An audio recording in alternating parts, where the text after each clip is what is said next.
सुजाता जी, क्या ये आश्वासन आपको पर्याप्त लगता है कि नहीं? बीजेपी की तरफ से या राज्य सरकार की तरफ से ये बार बार कहा जा रहा है कि कोई भी बेगुनाह इसमें बचने नहीं पाएगा, लेकिन जिस तरह से कांग्रेस का एक शिष्टमंडल जाना चाहता था, दर्शन करना चाहता था, हाउस अरेस्ट किया गया, उसके बाद कांग्रेस ने अब ये आरोप लगाया है कि हम तो इंसाफ की आवाज़ उठा रहे हैं, हम तो सिर्फ ये चाहते हैं कि जो चंदा चोरी हुई है उसमें पारदर्शी जाँच हो जाए।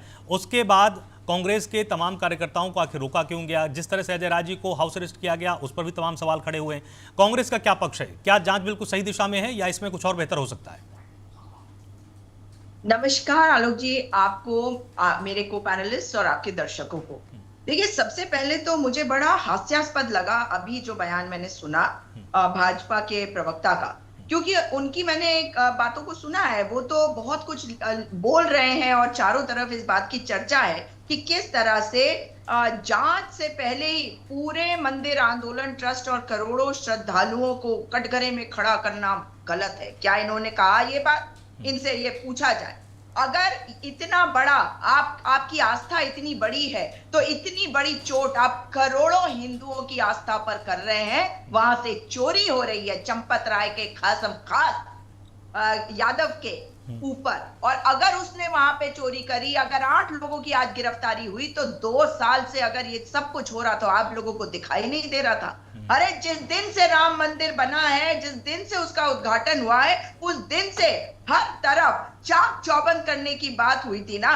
तो इतनी बड़ी त्रुटि अंदर करी गई क्योंकि बाहर चाक चौबंद करके अपने लोगों से ये चोरी करवा रहे थे। ये सच्चाई है, इनकी आस्था नहीं है। ये तो भाजपा और आरएसएस के लोगों को देख लीजिए ना। 2014 के पहले जिनके पास कोई पैसा नहीं था अपने दफ्तर कार्यालय बनाने के लिए, उन्होंने किस तरह से बड़े बड़े कार्यालय बनाए।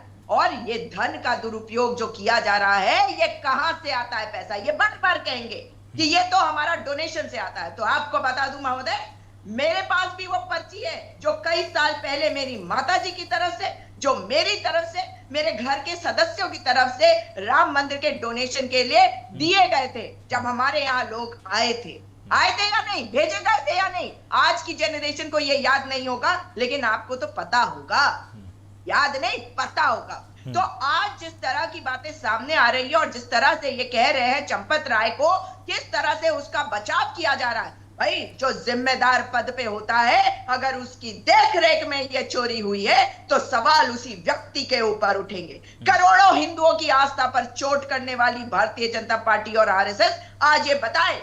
विश्व हिंदू परिषद के लोग भी इनको डिफेंड करते हुए मैं देख रही हूं, और ये बेहद शर्मनाक है, क्योंकि जब अपराध होता है तो वो अपराध की श्रेणी में आता है। जो जिम्मेदार व्यक्ति बैठाया जाता है उसकी जिम्मेदारी तय होती है। और अगर चंपत राय को नहीं बोला गया कि आप इस्तीफा दीजिए, तो ये तो बहुत ही शर्मनाक बात है कि भगवान के मंदिर से आप चढ़ावे की चोरी करवा रहे थे, आपको पता ही नहीं चल रहा था। अरे अगर पता नहीं चल रहा था तो उस कुर्सी पर बैठे क्यों थे? और चंपत राय जी की बात अगर करी जाए तो उनके ऊपर बहुत सारे सवाल है। केवल ये लोग नहीं है जो 8 गिरफ्तार हुए, ये तो नीचे लेवल के लोगों को गिरफ्तार कर लिया है और जानबूझ के किया गया है ताकि मामले को दबाया जा सके। और जिस तरह के बयान इनके हैं उससे ये साफ हो जाता है कि ये उनको बचा रहे हैं क्योंकि सबकी हिस्सेदारी रही है इस चंदा चोरी में। क्योंकि ये इनकी एक और बात मैंने सुनी, इन्होंने कहा है कि 2000 करोड़ क्या 20,000 करोड़ की भी गड़बड़ी हो जाए तो भी ये सवाल नहीं उठाएंगे। भाई क्यों नहीं उठाओगे आप इनके ऊपर? अरे जो राम भक्त है वो मर्यादा को याद रखता है। भगवान राम ने तो सत्ता के लिए,